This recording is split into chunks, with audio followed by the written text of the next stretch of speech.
Välkomna till Rapportkommentarer direkt. Nu står jag här med Soltech Energys vd Stefan Ölander. Välkommen till studion. Tack så mycket. Ni har släppt bokslutskommuniké. Kan du berätta om det gångna halvåret? Ja, de viktigaste sakerna är väl kanske att vi fortsatt att ge ut obligationer, gröna obligationer tillsammans med Avanza Bank. Vi gjorde 3 under förra året.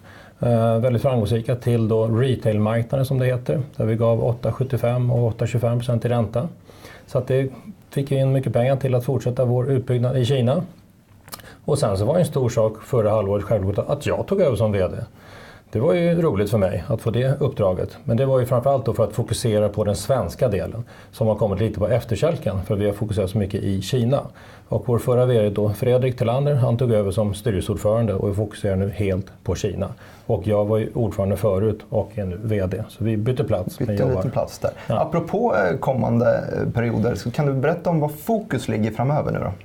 Ja, fokus är då för ASAB då, Advanced Soltech som Fredrik är vd för nu. Det är en stor del av företaget självklart. Det är att fortsätta expandera i Kina där vi har långsiktiga mål på 605 megawatt och idag har vi 93. Så det är en stor del. Mitt uppdrag är ju då att fokusera i Sverige och i Norden. Vi har affärer både i Norge och Danmark nu på våra integrerade produkter. Soltech, Shingle, Roof och Fasad. Så det är väl huvudfokus. Och har de här 2 stycken affärsområdena, ungefär hur såg intäktsfördelningen ut under 2018? Det var 75-80% från vår kinesiska verksamhet och resten då från Sverige. Och kan du säga någonting om hur det kommer se ut under 2019? Ja, nu fokuserar vi mycket mer på Sverige.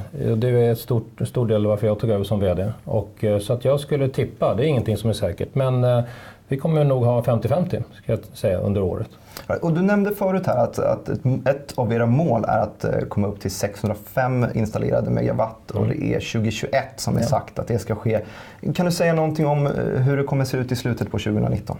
Ja, 2021 ska vi ha det sålt och 2022 fullt inkopplat så att intäkterna kommer från 2022. I slutet på, eller början på nästa år då, så räknar vi med att ligga kring 210-220 megawatt mot idag då 93. All right, och hur mycket av den här nya som ni ska lägga in, hur mycket av den är finansierad redan idag? Idag så vi tog in 170 miljoner nu via en institutionell obligation i början på året. De pengarna gick direkt då till att köpa en anläggning på 24 megawatt. Så att vi kommer fortsätta det samarbetet med Joule Market och ta in pengar löpande. Men vi ligger hela tiden med ungefär 25 megawatt i backlog, det vill säga ofinansierade avtal. Så att det är ju den begränsningen vi har på den kinesiska affärsidén att få till kapital. Men det blir lättare och lättare måste jag säga. Ju mer vi bygger ju mer kan vi bevisa och därför vill folk vara med. Om vi vänder blicken mot den svenska verksamheten. Ni har fört en ganska aggressiv nu förvärvsstrategi mot en organisk som ni hade förr i tiden. Kan du berätta något mer om den? Ja, skälet till det är att vi har fokuserat så mycket på Kina och det har ju då gjort att den svenska verksamheten med Soltech, Shingle, Roof och Fasad, de 3 produkterna, byggnadsintegrerade estetiska produkterna, har kommit på efterkälken måste jag erkänna. Så att det är ett skäl till varför jag tog över då för att fokusera på det här.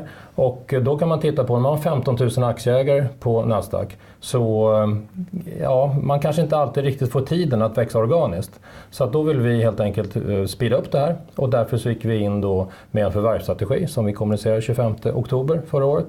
Och jag är stolt och glad över att vi tog 2 bolag redan i januari, NP-gruppen och Nydal Solenergi.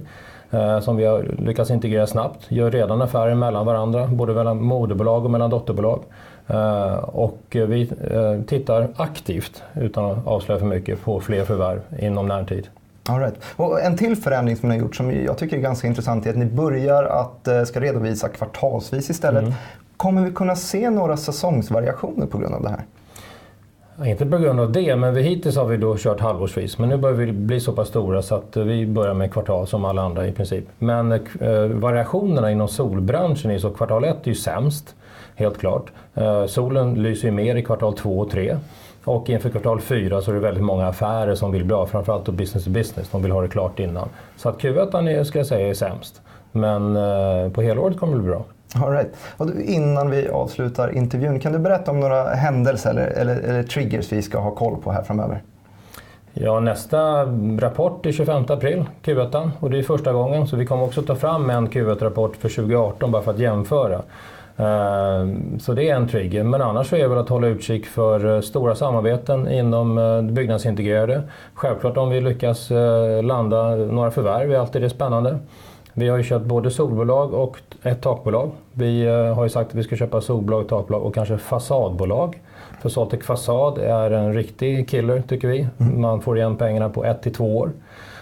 Det vore ju vansinnigt om det byggdes så mycket fastigheter framöver eller renoverades fastigheter med döda fasader när det finns levande elgenererande fasader. Så att det finns mycket intressant att titta på. Stefan, tack så mycket för att du kom hit. Stort tack!